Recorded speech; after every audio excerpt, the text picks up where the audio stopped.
Урматтуу мекенештер, Россияда мигранттарга көзөмөл күчөтүлдү. Россиянын аймагында тиешелүү документтериңиз жок жүрүүдөн абайлаңыз. Каттоого туруу, регистрация, ННН, ДМС, ОМС, СНИЛС, Медкнижка, эмгек келишими, кара тизмеден текшерүү, башка тилге которуу, иш кагаздарда көйгөй болсо кайрылыңыздар. Албетте официалдуу.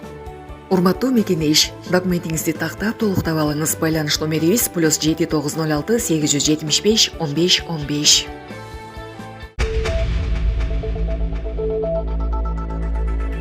Баткенде чыгарачылар бир нече эскертүү алган жаранды кайра кармады. Баткенде бир канча жолу жүргүзүлгөн төшүндүрүү иштерине карабай, аткезчиликке барган жаран кармалды. Бул тууралуу президенттин аталган облустагы өкүлчүлүгүнөн билдирди. Маалыматка ылайык, кечээ 27 мартта Лейлик районунун Интернационал айылынын 34 жаштагы тургуну чек ара кызматкерлери тарабынан кармалган. Ал 2 буйду Тажикстанга өткөрүп жиберген. Кармалган жаран ушул убакытка чейин 3 жолу аткезчилик менен кармалып, айып пулдарын төлөгөн. Лейлик районунун акиминин жетекчилигинде Интернационал айылынын аксакалдар сотуна салынып, акыркы эскертүү берилген болчу. Ал эми катталган факты боюнча Ички иштер министрлигине кабарланып, маалыматтардын электрондук журналына катталды. Учурда кармалган жаранга карата тийиштүү иш кагаздар толтурулуп, 5500 сом айып пул салынды деп айтылат маалыматта. Булак Супер Кежи. БШК Султанбай Айжигитовдун депутаттык мандатын алды. Бүгүн 28 мартта Борбордук шайлоо комиссиясы Жогорку кеңештин депутаты Султанбай Айжигитовдун депутаттык каттоосун жокко чыгаруу маселесин карады. Жыйында БШКнын төрагасы Тынчтык Шайназаров 27 мартта УКМКдан БШКнын дарегине депутат Султанбай Айжигитов боюнча кат келип түшкөнүн айтты. Жыйында УКМКнын бөлүм башчысы Жеңиш Сейитов 2021 жылы депутаттыкка талапкер кылып каттоодо. Президентти жана Жогорку кеңештин депутаттарын шайлоо жөнүндө мыйзам бузулганын айтты. Ал депутаттыкка талапкер болгон кезде БШКга кылмыш жоопкерчилигине тартылгандыгы тууралуу кабар бербей жашырып койгон деп эсептейт. Жыйынга эл өкүлү өзү да катышты. БШКнын чечимине ылайык Султанбай Айжигитовдун депутаттык мандат алынды. Тынчтык Шайназаров эл өкүлүнө кайрылып, БШКнын чечимине нааразы болсо, сотко кайрылса болорун белгиледи. Биле кетсек, Айжигитов 2021 жылы Ыйман Нуру партиясынан Жогорку кеңешке депутат болуп келген. Эске салсак, парламенттин 5 марттагы жыйынында Айжигитов Кыргыз-Тажик чек ара келишиминин долбоору боюнча өз Москва шаарында жашап жана эмгектенесизби? Медициналык кызматтар керек, бирок алар сизге кымбат жана сапатсыз сезилет. Умбем клиникалар тармагы сиздерге өз кызматтарын сунуштайт. Бүгүнкү күндүн талабына жооп берген заманбап жабдыктар менен кесипкөй дарыгерлер сиздерди күтөт. Бизде сиз стоматолог, тиш дарылоонун бардык түрлөрү, уролог, невролог, лор, терапевт, хирург, окулист, педиатр, УЗИ жана башка дарыгерлердин кеңешин алып дарылануу мүмкүнчүлүгү бар. Умбем клиникалар тармагы бул жогорку сапаттагы медициналык жабдыктар менен камсыз болгон профессионал дарыгерлер. Сиздердин ыңгайлуулук үчүн Умбем клиникаларынын Москва шаары боюнча 3 медициналык борбору иштейт. Өзүңүзгө ыңгайлуу даректи тандап медициналык кызмат алсаңыз болот. Ушул ай ичи бизге келип төмөндөгү кызматтарга арзандатуу менен медициналык кызмат алыңыздар. Ден соолугуңузга кам көрүүнү эртеңкиге калтырбаңыз. Умбем клиник Москва.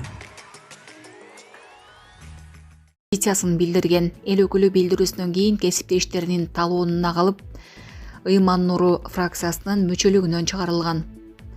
Ал эми 19 мартта Жогорку кеңештин комитеттеринин биргелешкен жыйынында УКМК төрагасы Камчыбек Ташиев Айжигитовди оор сүйлөшүүлөрдөн кийин кабыл алынган чек ара келишими боюнча коомдо туура эмес пикир жаратты деп айыптап, керек болсо эл өкүлү депутаттыкка мыйзамсыз жол менен келген деген таристе анын мандаты караларын айткан. Мындан улам Султанбай Айжигитов парламенттен ага жакшы сөз берилбей жатканын жүйө кылып, бул боюнча кенен талкуу кылуу үчүн Ташиевди дебатка чакырган.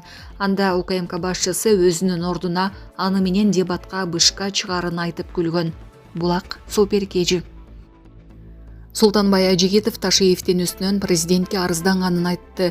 Жогорку кеңештин депутаты Султанбай Айжигитов улуттук коопсуздук боюнча мамлекеттик комитеттин төрагасы Камчыбек Ташиевге каршы президентке кайрылганын айтты.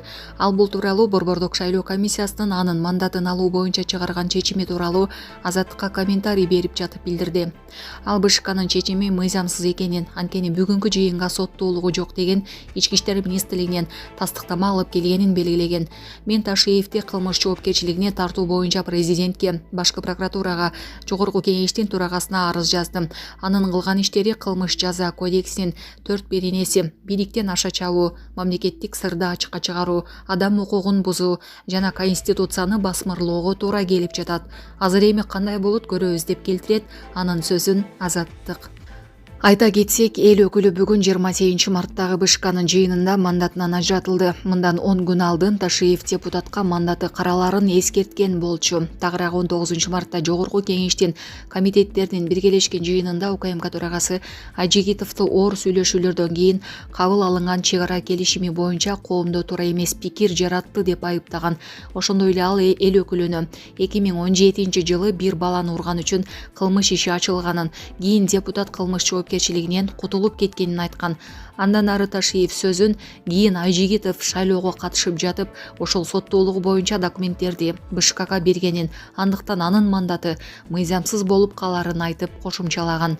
Буга Султанбай Ажигитов да жооп берип, ага ачылган кылмыш иши далилденбегенин, кийин алар мөөнөт өтүп кетти деген таризде жаап коюшканын белгилеп, кезинде Ташиевке деле иш козголгонун эске салган. Ажигитов ошол жыйында парламенттен ага жакшы сөз берилбей жатканын жүйө кылып, бул боюнча кенен талкуу кылыш үчүн Ташиевди дебатка чакырган. Анда УКМК башчысы өзүнүн ордуна аны менен дебатка БШК чыгарын айтып күлгөн. Булак суу беркежи. Путин менен Эрдоган телефон аркылуу сүйлөштү. Бүгүн 28 мартта Орусиянын президенти Владимир Путин менен Туркиянын лидери Реджеп Тайып Эрдоган телефон аркылуу сүйлөшүү өткөрдү. Бул тууралуу Кремлдин басма сөз кызматы билдиргенин Орусиянын РИА Новости басылмасы жазды. Маалыматка ылайык, анда эки өлкөнүн ортосунда карагандай деңгээлдеги байланыштарды улантуу боюнча сүйлөшүү жүргөн. Мындан тышкары Путин Украинадагы жаңжалды тынчтык жолу менен чечүү жана АКШ менен болгон диалогдун жүрүшүнө токтолгон. Ал эми Реджеп Тайып Эрдоган орус-америкалык диалогду колдоорун жана түрк тараптын Кара деңиз келишимин илгерилетүүгө даярдыгын билдирген. Сүйлөшүүнүн соңунда Путин Эрдоганды бүткүл түрк элин мусулмандардын ыйык Рамазан айы жана келе жаткан Орозо айт майрамы менен куттуктап кеткен. Беле кетсек, 24 мартта Эр-Рияттагы орусиялык жана америкалык делегациялардын сүйлөшүүлөрү болуп, ал 12 саатка созулган. Анда АКШ менен Орусия коопсуз навигацияны камсыз кылуу, күч колдонууну жоюу, Кара деңизде коммерциялык кемелерди аскердик максатта колдонууга жол бербөө жана бир топ маселелер каралган. Санариптик өнүктүрүү министри биринчи жолу паспортто онлайн арыз тапшыруу менен алды. Санариптик өнүктүрүү министри Азамат Жамангулов ID паспортту биринчи жолу онлайн арыз аркылуу тапшыруу менен алды.